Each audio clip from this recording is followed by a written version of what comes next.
हट्टा बावड़ी प्रांगण में जो मैदान है, यहाँ पर जो 27 वर्ष पूर्व पेनवासी कन्हैया जी मरगाम जी के द्वारा मणिमिंग सम्मेलन का आयोजन किया गया था, जिसे आप हम सभी ने मिलकर आज 27 वर्ष पूर्ण किए हैं। इन 27 वर्षों में जो हट्टा बावड़ी की पहचान है वो निरंतर आगे ही बढ़ी है। हमने इस हट्टा प्रांगण में सांस्कृतिक, आर्थिक, राजनीतिक, सामाजिक सभी विचारों को सुना है, देखा है, और इन 27 वर्षों में परिवर्तन की जो बेला होती है, उस बेला में हमने जो चेतना जो समाज के भीतर जगाने की कोशिश की है वो कहीं ना कहीं जगी है। लेकिन वर्तमान में स्थिति ये हो चुकी है कि वर्तमान में ऑक्सीजन की जरूरत सभी को है।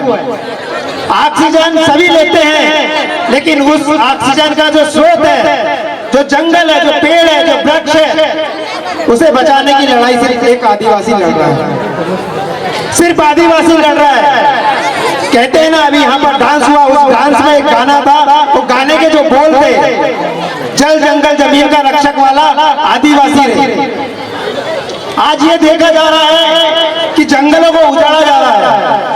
आज यहाँ पर अभी अंशुल ने एक गाना गाया हसदेव का, गाँव छोड़ब नहीं, जंगल छोड़ब नहीं, माई माटी छोड़ब नहीं।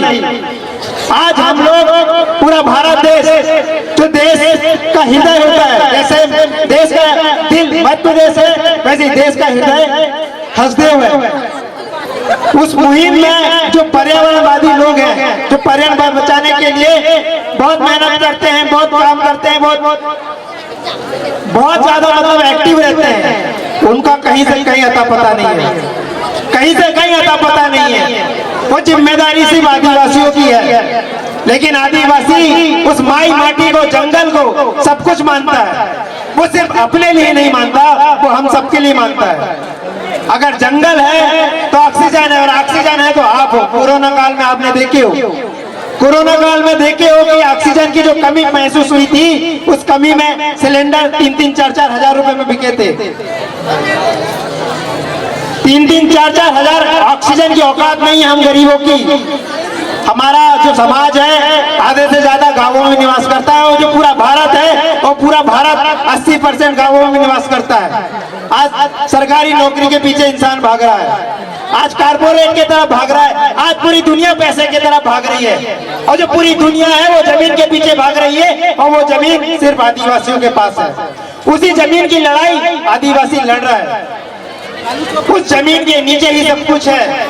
अगर उस चीज का जो उत्खनन हो रहा है, उसके लिए जो लड़ाई आदिवासी लड़ रहा है, अगर उस लड़ाई में सर्व आदिवासी समाज और सर्व समाज साथ नहीं देगा, तो निश्चित है आपकी आने वाली पीढ़ी, हम तो जैसे तैसे रह लेंगे, हम कोदो कुटकू में रह लेंगे, हम पेज में रह लेंगे, लेकिन जिस देश की जो जनता है और जो सर्व समाज आता है, उसकी आने वाली पीढ़ी वो कैसे रहेगी? शहरों में वो चीज नहीं बची है। मैं आज यहाँ इसलिए 2 शब्द बोलने आया हूँ कि जो जंगल बचाने की मुहिम है, जो लड़ाई है, वो हमको, आपको, सबको मिलकर लड़ना है। पूरे भारतवर्ष में जो सरगुजा में लड़ाई लड़ी जा रही है, छत्तीसगढ़ में, उन्हें जेल के अंदर, जो वहाँ के नेतृत्व कर रहे हैं, उन्हें जेल के अंदर डाला जा रहा है। इतना खौफ पैदा कर दिया गया है कि जो हमारा सोशल मीडिया है, सोशल मीडिया को भी स्ट्राइक मार दिया जा रहा है। तो जो लड़ाई सिर्फ आदिवासी समाज लड़ रहा है, तो क्या हमारा दायित्व नहीं बनता है कि ये जो लड़ाई है जंगल बचाने की, जो 1,70,000 हेक्टेयर में जो जंगल है, तो पूरा का पूरा कट जाएगा। 50,000 पेड़ कट चुके हैं, 2.5 लाख पेड़ कटेंगे। हम सिर्फ तमाशा देखेंगे क्या? बताइए, सोशल मीडिया में स्टेटस में दूसरों के देखते रहेंगे क्या? उस लड़ाई में आपको भागीदार बनना है, सड़कों पर आना है।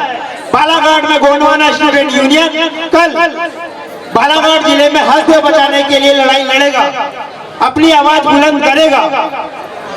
हम लोग आशा करते हैं कि जहां तक मेरी आवाज जा रही है और जिन जिन के कानों में आवाज जा रही है, मुझे पता है किसी को किसी से कोई मतलब नहीं है, कोई कुछ भी करे, लेकिन ये लड़ाई जो है हमारे सबकी है, हमारे भले की है। हम पैसा कमा लेंगे लेकिन ऑक्सीजन नहीं कमा सकते। जिस धरती ने आपको मुफ्त में सब कुछ दी, उस धरती को आप चीर कर उसके पीछे आप पैसा कमाने के लिए लगे। तो पैसे से ज्यादा ऑक्सीजन की जरूरत है। तो मैं चाहूंगा कि इस लड़ाई में आप लोग सभी साथ दें हसदेव को बचाने के लिए, क्योंकि आज हसदेव की बात है। हम कल बालाघाट जिले में जो हमारा बैयर है, क्योंकि जहां आदिवासी वहां जंगल बचा है, जहां जहां आदिवासी है वहां वहां जंगल बचा है। तो हो सकता है कि कल की बारी बैयर की आए, क्योंकि वहीं सबसे ज्यादा आदिवासी है और सबसे ज्यादा जंगल वही है। मलाजखंड को तो वैसे ही खोखला कर दिए। लोगों को लगता है कि भाई मलाजखंड में माइंस खुल गया, हमारे लोगों को नौकरी मिल गई, लेकिन जाके देखी वहां की हालत। वहां का पानी खराब हो गया, वहां का भोजन खराब हो गया, वहां की पूरी पर्यावरण खराब हो गई है, लोग बीमार हो गए। आने वाली पीढ़ी पता है विकलांग पैदा हो रही है, हष्ट-पुष्ट नहीं हो रही है। हम लोग सिर्फ पैसे के पीछे भागते हैं। 2 मिनट निकालिए, अपने बारे में सोचिए, आने वाली पीढ़ी के बारे में सोचिए। इतना ही कहूंगा। धन्यवाद। सेवा जोहार। धन्यवाद।